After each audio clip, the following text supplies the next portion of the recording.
Hey everyone, it's Sweetkid here, and I've got another CSR2 video for you guys today. Now, before I start, I just want to apologize because I haven't been uploading anything on my channel recently, and that was because I was basically out at work because I do part-time ad hoc mascot jobs as a way to supplement my income because right now, I believe I've said it before, I do aspire to be an actor, and to pay for my classes, I need money from somewhere.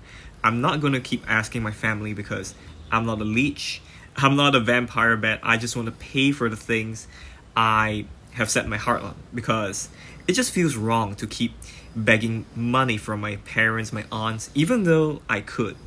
So I've been out working and it's been backbreaking work, and throughout June and July, I do have plans to work even more because these workshops aren't cheap.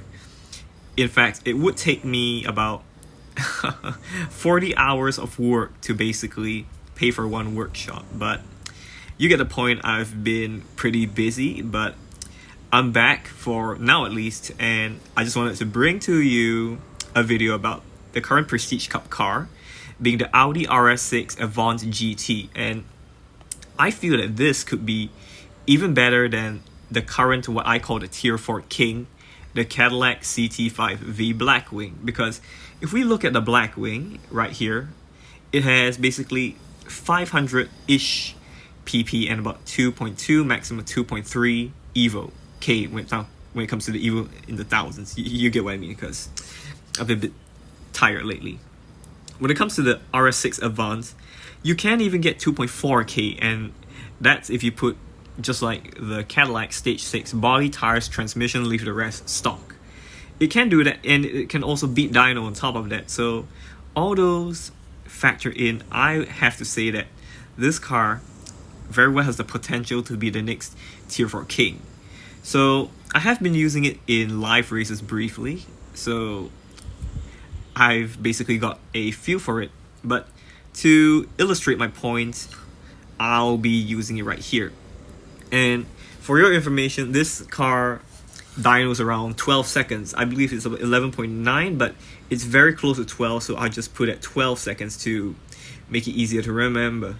Now, it can run a bit under that, but I will not be doing that. As you can see, this guy just ruined that Jeep Cherokee, as you can see. No competition, I just won. And just to be sure, because I was playing with the tune a bit earlier on because I was trying to see how I could retain Evo for longer, because certain parts tend to ruin the ratio of PP to Evo. As you can see, my car right here runs 11.4 and I just ran 11.9 and I still won. So as you can see, I know I sound like a broken record. It's quite a promising car, and it can even beat dyno on top of that, because I know that this car, how do I say, it was able to run about 200 to 250 milliseconds quicker than what the dyno is. So yeah, I don't really have much to say other than that, because this, if anything, to me is just like there are two cars, the RS6 Avant, the older one, and the RS7 Sportback. Those two are the exact same car in terms of their performance, because Natural Motion did just copy the performance from the RS6 Avant and put it in the Sportback. So you're basically getting the same car regardless which one you pick. And if you pick this one, it's kind of a double-edged sword, because first of all, this car is way better than those in terms of the PP to Evo ratio. It's able to get as you can see, double two for my Evo right now. But if we're looking at the lowest PP you can get and the highest Evo, it's about 570 something to 2426 around there, because I wasn't really paying attention. I was just busy trying to make a tune like this, because I didn't want this thing to be stuck in the slow lobbies just like the Cadillac, because I do have cars with those lobbies already. I wanted something that goes a bit faster, and so I made this tune. But one thing I will note that the RS6 Avant and the RS7 Sportback have as an edge over this GT is that those guys don't need as much stage 6s, because with this car you really need to depend on stage 6 body, tires and transmission, and the more stage 6s a car needs, it needs a bit more attention, especially if it's a purple star car, which thankfully this is not. So as a result, the RS7 and the RS6, they're easier to upgrade, because what you can do is just put on stage 3 for, I believe, engine, turbo and intake. Nitrous can be stage 2. I believe tires or body was stage 6. I cannot remember which one.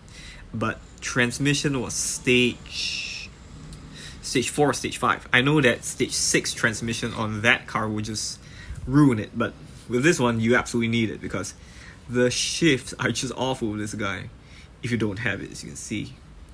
Against this car, the M5 Touring, in this lobby, I should have the advantage, because that is a pretty good live racer, and it's one of my favorites too. But in a slower lobby, it lacks the it just doesn't compete well, because to compete with this car you need stage 6 transmission, maybe stage 6 body. Just to get those two, you're really pushing your PP way past the minimum, because tier 4s, they start at about 500 PP, and around this PP range 608, this is where a tier 5 car would be completely stock. But of course we have to factor in Evo, so when we factor in Evo, he's probably running about, I would say, 630 PP, and I would say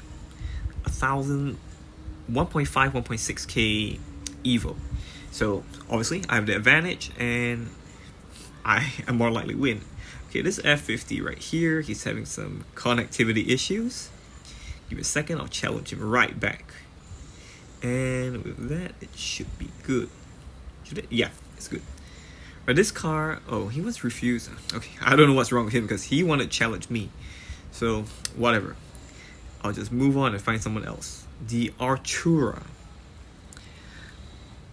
Okay, the Artura in this lobby is somewhat competitive. It's not super, because at he's likely running about 620, 622 PP, around 1.8k Evo, because I know that too. It's just that it's not very good, because number one, the ratio is not as good as mine, and you're not gonna have a fun time, because I just don't like the last gear in that thing. The final gear is very, very short, so it's kind of difficult to slow down. And another reason why cars like that and the Huracan Sterato that I have ranked pretty much in the past, they don't do too well by my standards. If anything, I tend to give those guys a bit lower on my ratings, because I don't want a car that's a bit tricky to drive, because when I want to win, I want a car that's easy to drive, easy to control, and does the job fine without any quirks. And again, I've said it pretty much many times, this is why my M5 sedan is basically my top car when it comes to live racing, because you shift once, 2 more times, a third if your opponent is running a bit fast, and you win anyway. So when it comes to this, it's pretty much the same thing. You just jump 2 gears at the start, shift twice, and you've won. And I would say this car, honestly, the only thing that makes it inferior, and I use this term very loosely, inferior to the original RS6 and RS7 Sportback, is that it's not in collection. So you are losing a bit when it comes to the RP gains when it comes to this guy. But if we exclude that, this car is way better, and honestly I really love it. It's just a bit disappointing, because right now the issue is that, just like every time, I don't know what it is, whenever I decide to make a guide about the Prestige Cup car, there's just nobody to race. I don't know why, because every time I'm not recording, I can just find races no problem. But as you can see right here, even this guy, I think he's he left his phone alone and he went to do something, so I can't race him. And the only ones that are left here are these AI, and I could race them, don't get me wrong, but it's just not the same as racing an actual person. And because these AIs, they do run super slow, so it's not a challenge to beat them. But for a player, at least it's a bit interesting because you may never know what they're running. As you can see, this guy doesn't want to accept me because I also want to see how the Z Nismo holds up in live racing, because I never worked on this and I just work on the Prestige Cup cars. I don't ever touch a season prize car unless it comes in an event, typically the Prestige Cup. Okay, right here, the lobby is shaken up, all the AIs are gone, and this guy first beat the Jeeps here, and we have another Avant GT, but I will not be challenging him because I don't swap. I believe I've said it before, I don't swap, so I don't want to challenge him, giving him the impression that I'm swapping. That's something I typically don't do. I will never challenge someone with win-loss in the name, so again, it's a bit of a waiting game. Okay, that Jeep from the start of the video, he's back, so let's see how fast he ran. I don't know, if he had a bad run just now, he might want a rematch, so let's have a look. It's the same, shift to third and nitrous, shift to fifth, I'm in the lead. Okay, but his car, it's an older one. Excuse my French here, but it is kind of crap because old cars typically are just garbage because of all the power creep that's happening in CSR2. I mean, if we compete, like, let's say this Team France guy in this LB650S, and we compare it to a newer McLaren like, I don't know, the Artura, you can see a big difference in the way they perform. Besides live racing potential, they're just way quicker. So against an older car, it could be a bit unfair. This car just came out about a week ago. I'm not too sure because I've been out working like crazy. But let's have a look. He has no star, so I don't think he will be too big of a threat. But then again, you may never know because some of them could just be too big dyno, and boom, 12 seconds, and I won.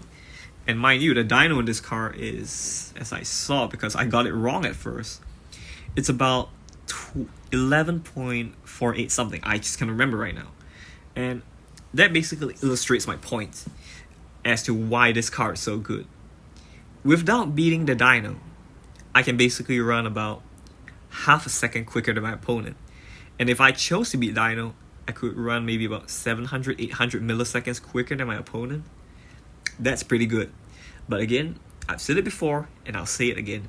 It's not worth beating your dyno unless money's on the line. I mean, if someone bet you 200k, by all means, go all out, beat the dyno, take the money if it's comfortable. Of course, if you can avoid being your dyno, do just that. But then again, some situations call for you beat dyno, and only then do I say, yeah, go ahead.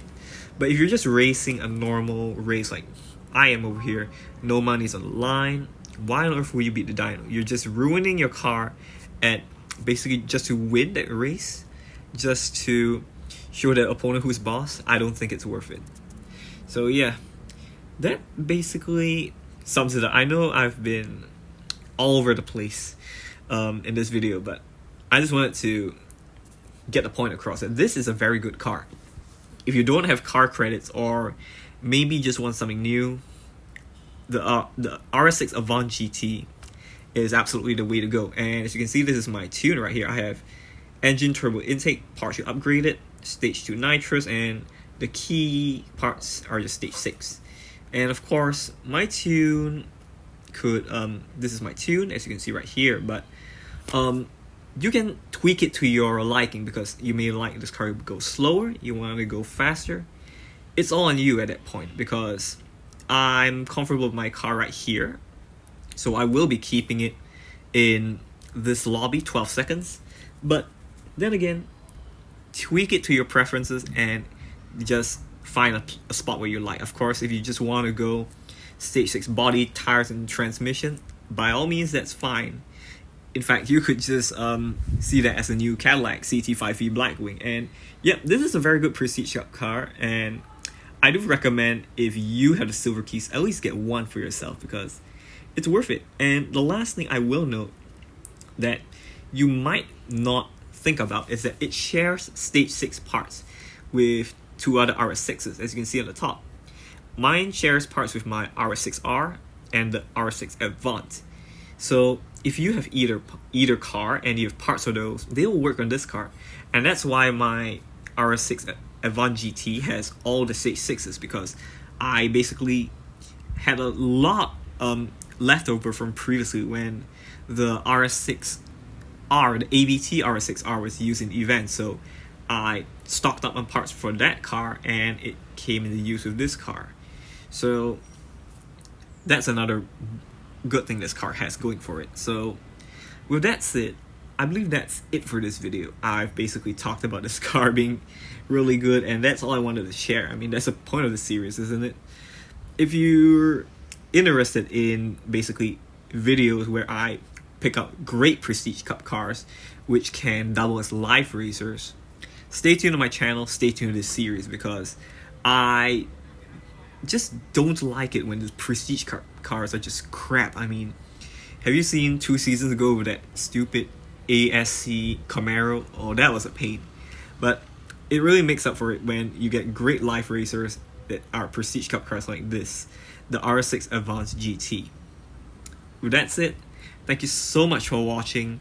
Do comment, like, subscribe. It does help my channel grow. I just want to help CSR2 players be the best they can be, help and practice for my own career for being an actor. I do need to be more confident in my speech and my articulation, and this helps too. So thank you so much for watching, and I'll see you in the next video.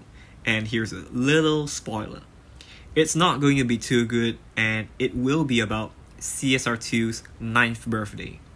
With that said, thank you so much for watching. I'll see you next time.